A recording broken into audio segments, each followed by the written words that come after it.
कौन सुनेगा मेरी चाक दामनी का अफसाना, यहाँ सब लोग अपने अपने पैरहन की बात करते हैं। माननीय उपसभापति महोदय, माननीय इधर का इशारा किया, प्लीज।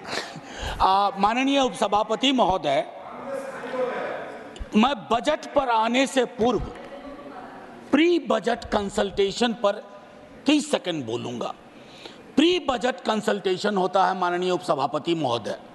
मैंने उद्योगपतियों के साथ मीटिंग देखी, कॉरपोरेट हाउसेस के साथ मीटिंग देखी, और मैं आज की ही बात नहीं कर रहा हूं। कई वर्षों से प्री बजट कंसल्टेशन में सीवर में उतर के मरने वालों के प्रतिनिधि मंडल से बात नहीं होती, ठेला मजदूरों से बात नहीं होती, बेरोजगार युवकों से बात नहीं होती, छोटे मझौले किसानों से बात नहीं होती, और अब तो ट्रेड यूनियन से भी बात होने की रवायत बंद हो गई है। क्योंकि हाल के दिन में जॉर्ज साहब पर एक किताब पढ़ रहा था, राहुल राम गुंडम जी की। उसमें पता चला कि आज जिन चीजों के लिए लोग नाराज हो जाते हैं सदन में, जॉर्ज साहब तो उन चीजों के बगैर सदन में अपनी बात ही नहीं रखते थे। चाहे बिजनेस हाउसेस का नाम लेना हो या इंडस्ट्रियल पॉलिसी की बात हो। मैं ये क्यों कह रहा हूं कि ये मैडम का 7वां बजट है, उनको बहुत बधाइयां मिली।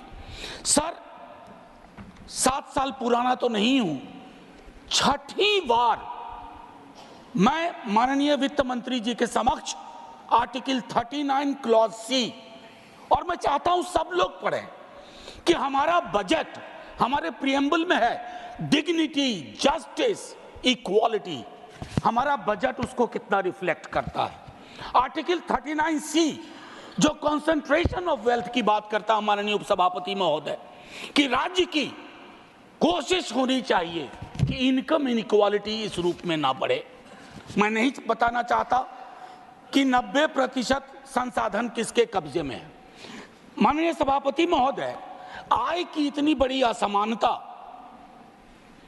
परेशानी इस बात से होती है, यह मत समझिएगा कि मैं धन संचय का विरोधी हूं या अमीरी का विरोधी हूं, लेकिन अश्लील अमीरी और जिसका भोंडा प्रदर्शन हमने हाल के दिनों में देखा है। सर, दिक्कत उससे है, इसलिए आय की असमानता पर बात होनी चाहिए। माननीय सभापति महोदय, मेरे साथी हमारी पार्टी से बोल चुके हैं। मैं मनरेगा पर 1-2 बात कहना चाहता हूं। अपने स्थापना से लेकर के आज तक पहली बार मनरेगा का उस रूप में जिक्र नहीं हुआ जैसा होता रहा है। 86,000 करोड़ दिए गए। सर, अभी मेरे पास पूरे आंकड़े हैं। 86,000 करोड़ जो कि इंतरिम बजट के बराबर हैं। आपका एक्चुअल एक्सपेंडिचर 1,05,000 करोड़ था, 20,000 का गैप है, और ये मैं इसके आधार पर कह रहा हूं, मैं आंकड़े गर नहीं रहा हूं। मैं दूसरी बात कहना चाहता हूं, इससे क्या होगा? मजदूरी के भुगतान में देरी होगी, सप्रेशन ऑफ डिमांड होगा, और क्वालिटी एसेट्स का निर्माण नहीं होगा। माननीय उपसभापति महोदय, भारत की शिक्षा, स्वास्थ्य और बाल विकास की योजनाओं में 50 लाख से ज्यादा स्कीम वर्कर्स हैं, जिसमें 90% से ज्यादा महिलाएं हैं। 5 वर्षों में उनके मानदेय बढ़ोतरी की कोई कोशिश नहीं हुई है।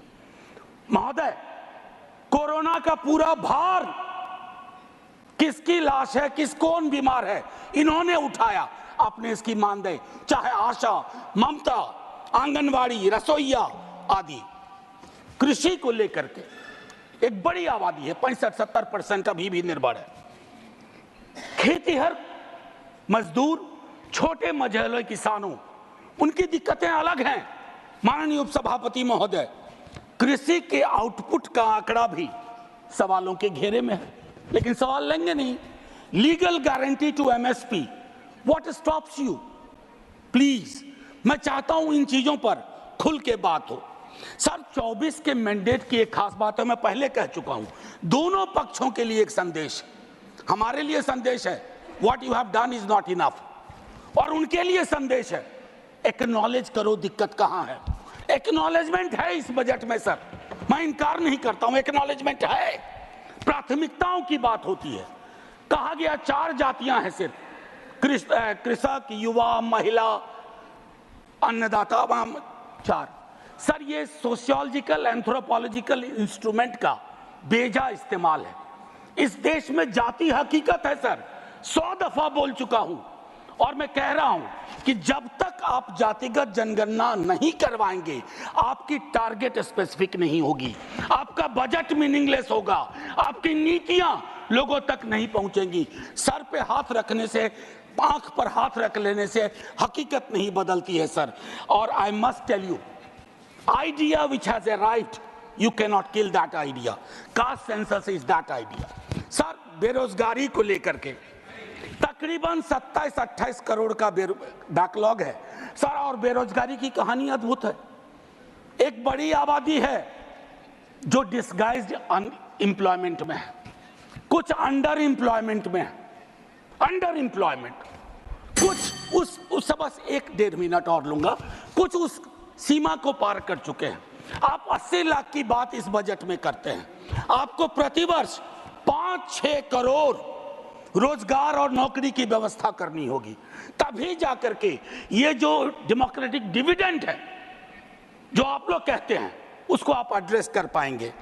एमएसएमई सेक्टर सर, खास करके उसमें जो माइक्रो और स्मॉल है, आपने उसकी रीढ़ तोड़ दी है, चाहे डिमोनेटाइजेशन हो, जीएसटी हो, और रीढ़ तोड़ने के बाद सर सर्जरी चाहिए, बैंडेड नहीं लगाना पड़ता है, आप बैंडेड लगा रहे हैं। अप्रेंटिसशिप, इंटर्नशिप, एक ही बात कहूंगा सर, खत्म ही कर रहा हूं, 5,000 रुपया आप दे रहे हैं।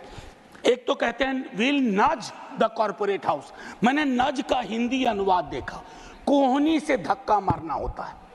अब आप कॉर्पोरेट हाउस को कोहनी से धक्का मार के कह रहे हो कि रख लो 5,000, 30 दिन से सर, बस 1 से 1 मिनट और 30 दिन से डिवाइड करिए, 166 रुपये 66 पैसे, ये तो न्यूनतम मजदूरी भी नहीं है। और आखिरी सर, जय हिंद बोलने से पहले बिहार को लेकर बड़ी बात हुई सर, हम तो मुफ्त में बदनाम हो रहे हैं। 2015 का प्रधानमंत्री जी का आरा वीर कुंवर सिंह की धरती का भाषण सुनिए, फिर टॉर्च लेकर के या लालटेन लेकर के स्किल यूनिवर्सिटी ढूंढिए, केंद्रीय विश्वविद्यालय भागलपुर में ढूंढिए। हम तो सिर्फ इतना कहना चाहते हैं, हमने लाखों के बोल सहे सितमगर तेरे लिए, तो मैं सितमगर से आग्रह करूंगा इन मुद्दों के मद्देनजर बजट को रीलुक दीजिए, बजट को आम आदमी का बजट बनाइए। जय हिंद सर, शुक्रिया बहुत बहुत।